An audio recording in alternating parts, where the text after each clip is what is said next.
When I started doing what is now called the Ramsey Show about 30 years ago, people were deeply in debt with credit cards.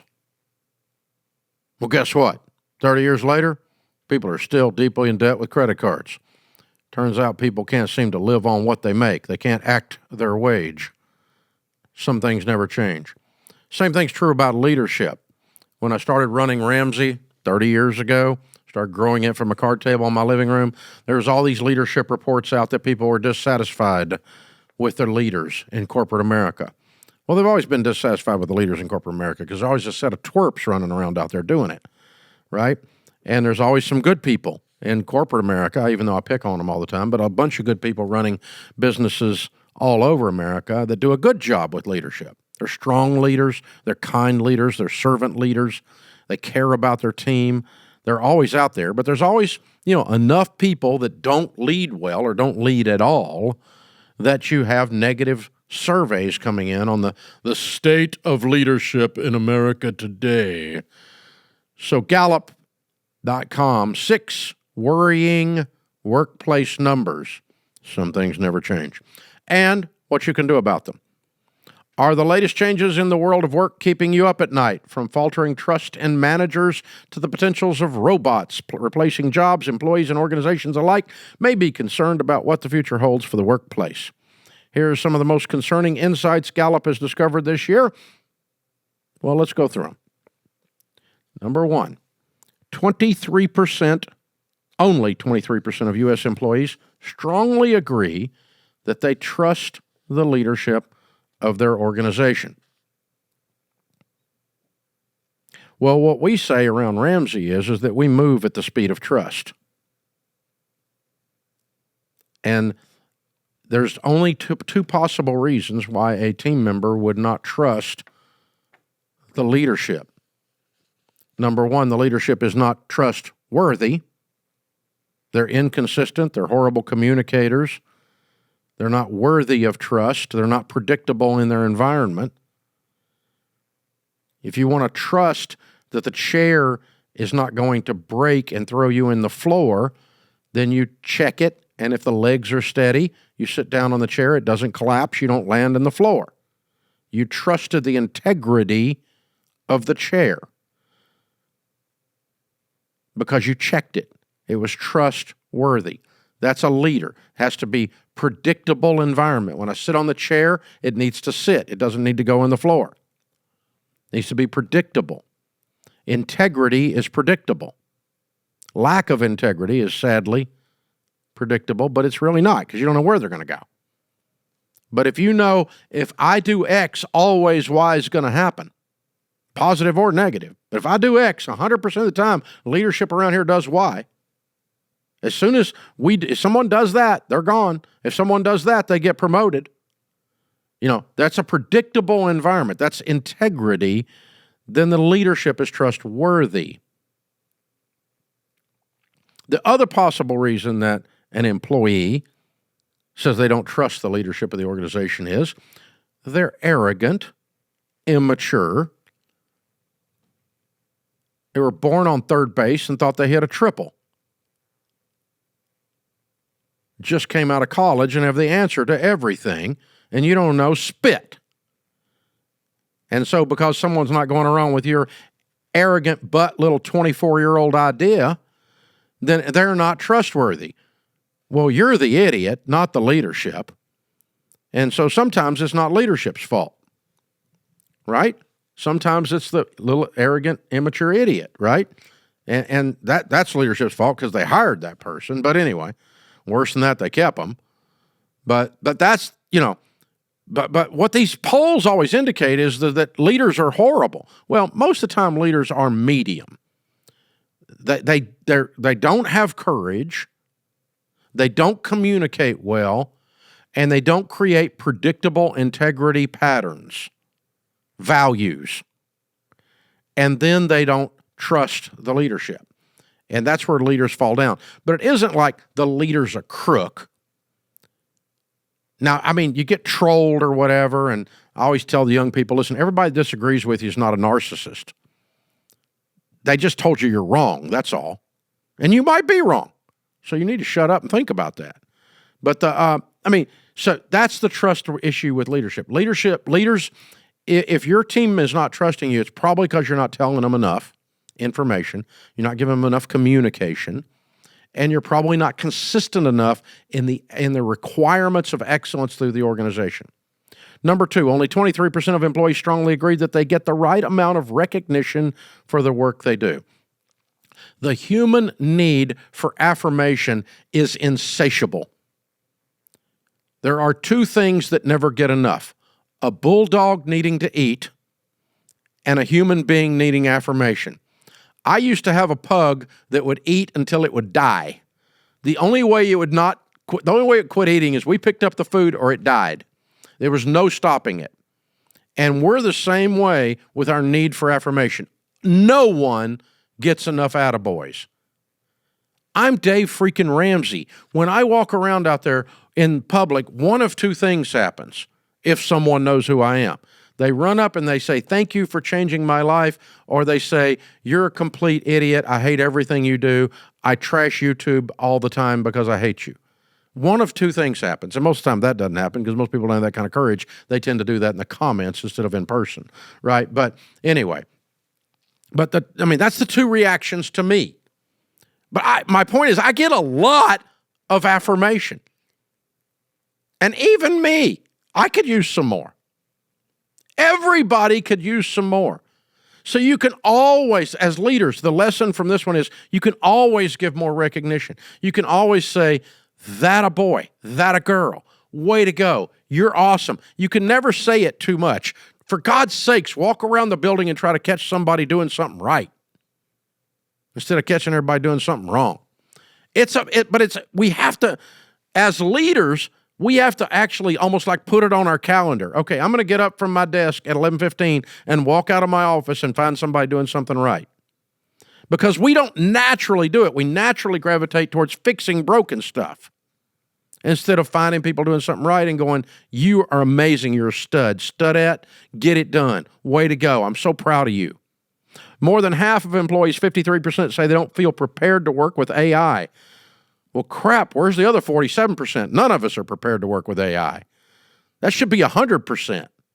If you think you're prepared to work with AI, you are AI.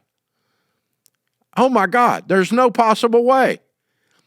We don't know. This thing scares the crap out of everybody. There's going to be awesome opportunities with it, and there's going to be so much piracy and theft, it's going to be unbelievable. We're going to have Abraham Lincoln on the internet before we know it. 51% of currently employed workers around the world say they are watching for or actively seeking a new job.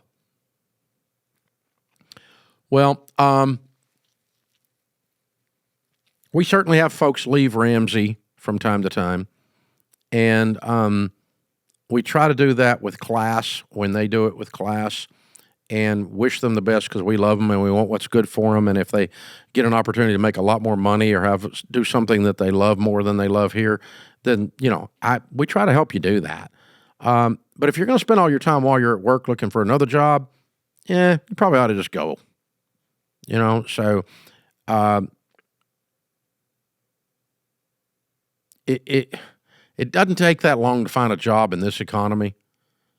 And so if 51% are looking for a job, that means some of them aren't looking real hard. They're just bitching, moaning, They're not really, it's just like, Well, just go do it then. Why are you talking about it? Go do it.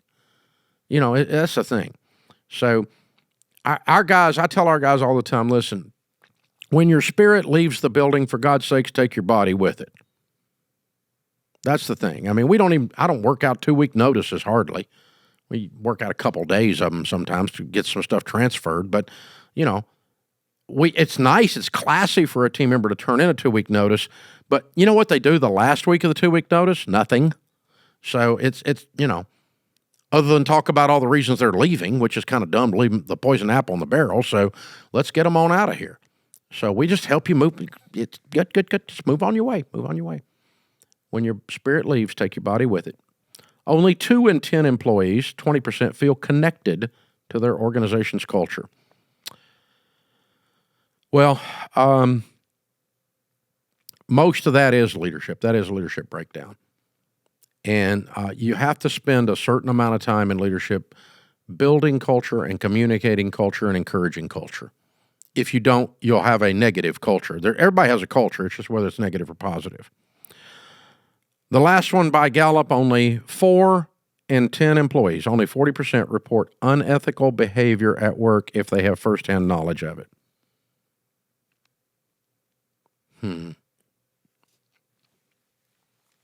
Well, there would be 2 reasons that you wouldn't report unethical behavior.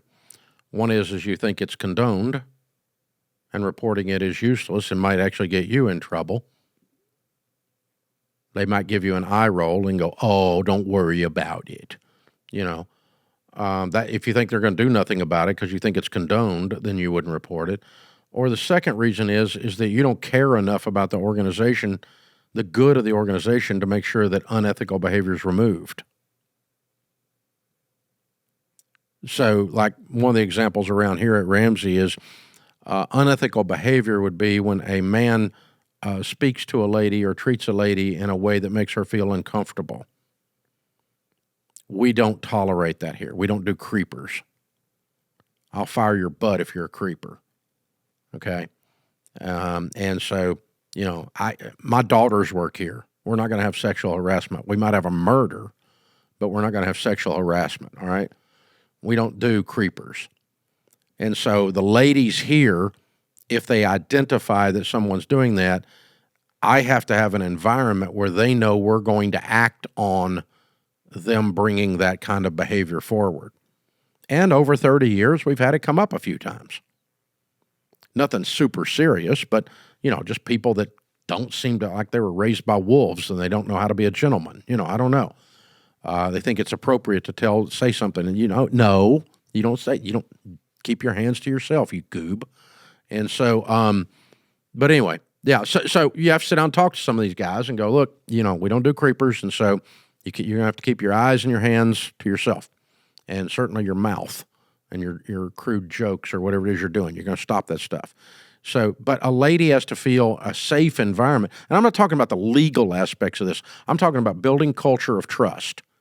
I want to have a place at Ramsey. I don't care. The federal law, we're going to abide by federal law, but this is way beyond federal law standard. This is a standard of my daughters work here. If your daughter works here, she needs to be known she's going to be treated like a lady. And she's going to be in a safe environment, because that's the moral, principled, correct, spiritual thing to do, not because it's the law. It also happens to be the law, but that's a side issue. So I've got to create that environment. Our leadership team has to create that environment, and our ladies then have to be told, and our guys have to be told over and over and over again, you need to love this place enough that if you see something going on that's wrong, that you need to bring it to somebody that can help us fix it. But we can't fix it if we don't know it's there. So you have to raise your hand and go, this is really awkward and uncomfortable, but I need to talk to you about this. This is bothering me. And you go, what? You're going to find out stuff at your organization is going on. You can't believe it. What? Really? That guy? I wouldn't have never thought. Oh, well, all right, well, sit down with him. Sit down with him. He goes, oh, I didn't do that. Yeah, you did. Yeah, you did. You're full of crap. I don't believe that. I don't believe it for a minute. And it's not because I believe her over you. It's just you're wrong. There's that. So, that you just got to sit. You got to create the environment where you're going to act on the unethical behavior. And it's not whistleblower law. That's a bunch of crap as far as I'm concerned. It's not, we abide by the law, so we don't have to worry about all that. We're 92 degrees inside the law because we're more concerned about the people than some lawsuit. That's not the issue. What we're concerned about is, are we going to treat the people right? And that's way before you get to legal standard. So create an environment where people want to create the workplace that they want to work in. And so if they see something that's wrong, they raise their hand, because that's what they would do if they owned it. You have a self-employed mentality. It's one of our core values here at Ramsey. Well, that's a pretty good little exercise to go through those. Those are standard things that come up. And the one that reminded me the most, I don't know what you guys got out of this, but I think I need to recognize people more and tell them when they're doing a good job. Will, you're doing a good job. Yeah. You're doing a good job, Will. Good job. Right there on the board right now. He just brought the music up right when he was supposed to. See how that recognition thing works? It's powerful. This is the EntreLeadership Podcast.